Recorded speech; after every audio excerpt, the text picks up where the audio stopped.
Hi, and welcome back to the Reading Corner. Today, we're going to be talking about everything that I read in August, as well as what I'm currently reading in the month of September. The first book I read was The Reluctant Empress by Bridget Hammond. This book was a 3-star read for me. I talked about this in my rating system video, but this book was intended for people who wanted to read a historical biography, and the book delivered just that. It talked about Empress Elizabeth of Austria's life and what she went through.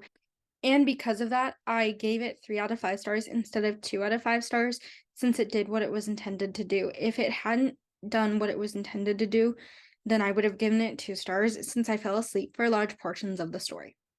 The next book that I read was Seventh Son by Wilson Scott Card. Now, I did mention this in my July wrap-up video, since I was reading it at the end of July.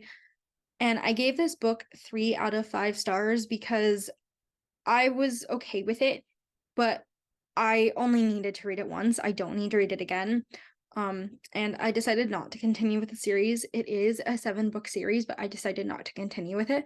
However, from what I hear, the second book is better, so I might pick the series up at a different time, but right now I'm on to a different series. The third book that I read was IceBreaker by Hannah Grace. Now, this one surprised me because I thought that it was going to be either a 2-star or a 3-star read. However, when I finished, I ended up rating it 4 out of 5 stars. With a spice level of 5, but use your own discretion when deciding what is spicy and not spicy to you. Also, beware of the trigger warnings, which include disordered eating, sexual content, which is consensual, toxic friendships, mental health, near death experience, alcohol use, and explicit language. And this is coming from the author's website. The reason I thought it was going to be a 2 or 3-star read was because up until the 42% mark, the dialogue was really strange and hard to get through, and I wasn't invested in the characters enough to really like the story. However, once we hit the 42% mark, I got really invested in the characters and wanted to know their story, and it really picked up from there. I need a person like Nate Hawkins. The fact that he bought Stacy an iPad so that she could make her therapy calls not on somebody else's iPad, as well as have a digital planner since she liked planning so much. Oh, yes, someone that supportive, please help me. That was something else that I liked about this book, the positive therapy representation, because up until this book, I hadn't read a book with therapy in it and how it can be helpful and a positive thing in a relationship. Also, the fact that the found family dynamic was on both sides, since Anastasia didn't really have a good relationship with her parents, and she was able to find a found family with the hockey team, as well as Nate finding a family with Anastasia's parents after Anastasia repaired her relationship with her parents. So definitely go check it out. My review for this book and other books can be found on my Goodreads account. The last book that I finished literally yesterday was The Unflattening by Nick Susanis. I gave this book 3 out of 5 stars because I put this down multiple times while I was reading it.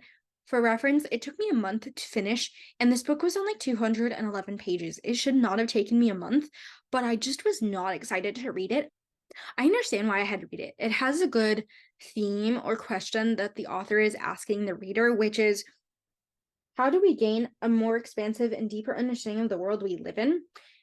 And that's what this whole book was about. It was about opening both our eyes and gaining a wider view of our world and understanding it better, rather than just being on a predetermined path and doing what we're told and marching along and not really questioning anything. Going on to the books that I'm currently reading, the first one is The Sun and the Star by Rick Riordan and Mark Shiro. Oh my gosh, this is like my most anticipated read of the summer. Yes, I'm aware it came out in May. However, I had to wait for it to become available on the book service that I use. And also, I was very, very busy during May and June wrapping up my school year. So I did not have a chance to read it until now. This book is diving into deeper thoughts actions and consequences than we're used to seeing in Percy Jackson books, and I am really, really enjoying it. I know that's strange to hear and to say, but previously, I feel like the Percy Jackson books have been more about the action, and we're getting into the consequences of those actions now, which we haven't covered before. So I'm curious to see where it's going to go from here since we haven't explored that territory before. I'm also enjoying that even though it's written by two different people, it doesn't feel like it. There are some books that I've read that have been written by multiple authors, and you can distinctly tell who is writing which parts, and it doesn't feel like it with this book. So that's really, really exciting. But I am so scared for Will right now where I'm at. I'm like, oh no, is he going to die? I hope not. I don't think that's going to happen, but never say never since we've already seen it happen. The last book that I'm reading this month is called Gai-Jin by James Clavell. It's part of his Asian Saga series.